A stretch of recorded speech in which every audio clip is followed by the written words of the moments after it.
benchmark at the top, 43. And then I know that 30 to 40, like my other guy, like my middle guy kind of is in the like 30s, then that becomes my range. It's always a stretch goal. So this guy that's at 23, we need to push him a little bit because he's not doing it.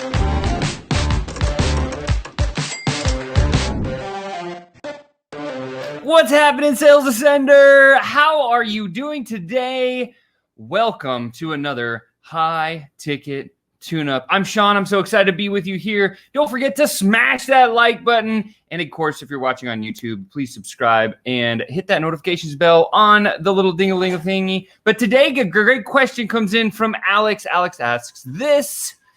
Hey, Sean, what's a good closing rate in sales? And it's such a great question. And here's what I will share. I first took my very first sales job and I actually started doing okay. And I kind of figured out like how to do this like prospecting thing. And I started getting some people on my calendar.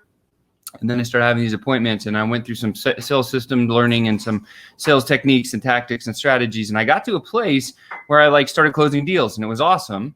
And I'll never forget, I walked into my boss's office and his name was Tim. And I said, hey, Tim, man, like this week I closed at 19%.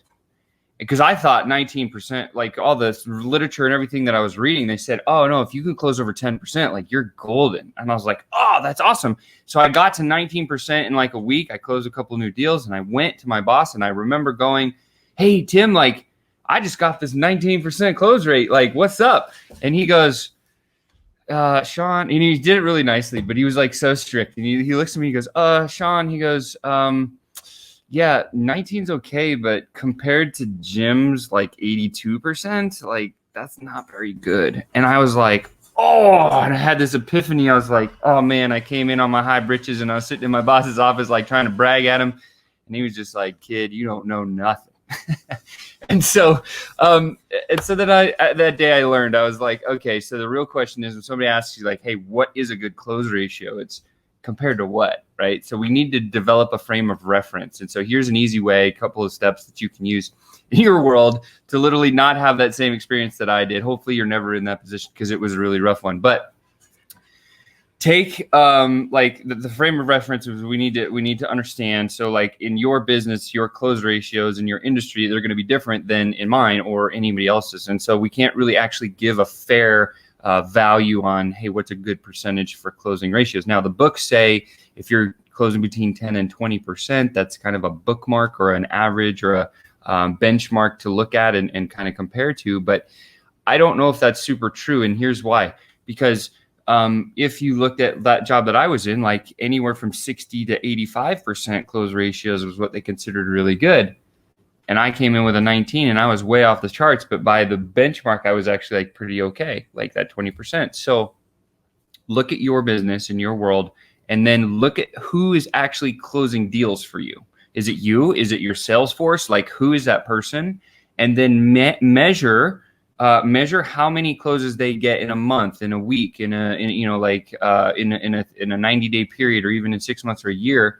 And figure out, like, if you have that data, like go back and gather it. And then if you have multiple salespeople, this obviously works better. But then you compare and you say, who is the best, right? Now, if it's just you, that's okay. You're going to be the person that is going to close the best in your business. Fact, right? Why? Because you're passionate about it. It's your baby. It's your project. You know more about the delivery and the service to your clients and fulfillment to solve the problems than anybody else.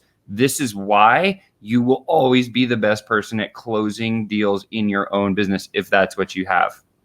And so if you're that person, you need to create a tolerance and a reference. So here's what I mean.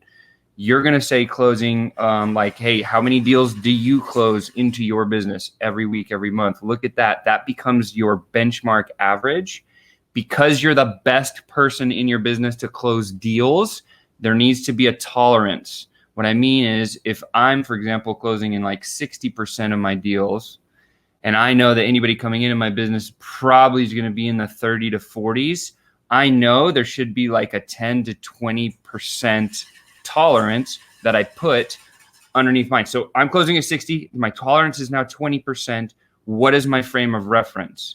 Okay, so that leaves up to 40%. So like then that becomes kind of the number that I would benchmark in. I would say, hey, listen, like your close rate should be anywhere between 30 and 40%. Give them a range so that they can hit it. If you're talking to yourself, like, just understand you need to have a range. And so once you have that kind of an understanding of the tolerance, if you're the only person closing in your business plus your reference. Now, if you're not the only person closing in your business and you have other salespeople, again, what we do is we just develop a frame of reference from an average of all the other salespeople, you excluded, because again, you're going to be the one that closes the most in your business. So we should remove that out from the sample size. And then we come up with like just a frame of reference that you can use. And then you say, boom, all my sales guys, my top guys closing at 47%. Amazing. My average 2 other guys are closing. One guy's at like 23 and the other guy's right around the 30. So then I say, okay, look, now I have my benchmark at the top, 43. And then I know that 30 to 40, like my other guy, like my middle guy kind of is in the like 30s. Then that becomes my range. It's always a stretch goal. So this guy that's at 23, we need to push him a little bit because he's not doing it. So we need to say, yo, look, the frame of reference for your closes, when you're a good closer, you're hitting that 40%. When you're hitting regular numbers where you need to be, it must be a minimum of 30. So your target is 30 to 40% close ratios. And you give that to either your sales team or yourself if you need it. And then now you have an idea of what your consistent close ratios should be. And now if you're just getting started, I would say like, hey, if you're just starting a new company, right, and you're just like, you don't know any of the numbers yet because maybe you haven't been tracking them, and that's okay too. The other way to do this is to just say, okay, listen, I'm going to say what this book says, and I'm going to start 10 to 20% closing ratio is where I need to be. And there's one other big caveat that I want to throw on this. So again, I've given you guys some ranges now, and that would be like pretty much the gist of how to calculate and where to get to your good closing rates in your particular business, because that's more important than just saying, hey, what's a number? The other thing is as your products get more expensive, expect your close ratios to slowly come down. Why? Because you will probably need to sift through more prospects to understand the right person that has the right amount of money, that has the right problem that you can solve, that can also afford your stuff. Now, people get creative. Money is never usually an object whatsoever, and I'll handle that one in another video because I know that comes up all the time. But money is never an object, right? If you think back to when you really wanted something, you figured out how to get the money. It's the same thing, right? So as pro salespeople, what we need to do is just keep dropping those seeds in people's minds to say, hey, listen, like, you really need this thing. And when you get them to that point, only if they need it, right? Always for good, never for evil. That's what I always say. But when you get them to that point, then literally they're going to go figure out how to get the money. However, there are certain price points that will drop the closing percentage or their closing rate. And I typically see that in the online space. Here's the numbers. Right around that 10K to 15K, I will usually see a little bit of a drop in closing percentages. Typically, I'm going to see it on average, I'd say 5 to maybe 12% drop when your price point exceeds that kind of $15,000 mark. So just if you are selling something that's expensive, just think about like that's okay. And then if you factor that into, again, if you have the tolerance for yourself, the frame of reference, and then now you that little fudge factor, that should give you the number range where you can actually put on the wall and shoot for a target when you're closing, or you can give it to your sales team for the same reason. And again, like I said, if you're just getting started, then just start with what the books say. All the books, all the experts, everyone else, not even me, but all these other people that are way smarter than me say benchmark in most industries is 10 to 20%. So if you're just getting started, start there and then work your way up.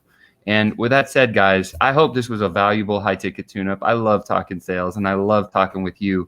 And I'm so grateful that maybe this impacted you. And by the way, if this serves somebody else that you could think of or you truly care about, like forward this over to them, right? Who's the other business owner that you would know that has a sales team that's struggling to figure out like, what should my close rates be? Like this video is perfect for them. So just send it over that way, right?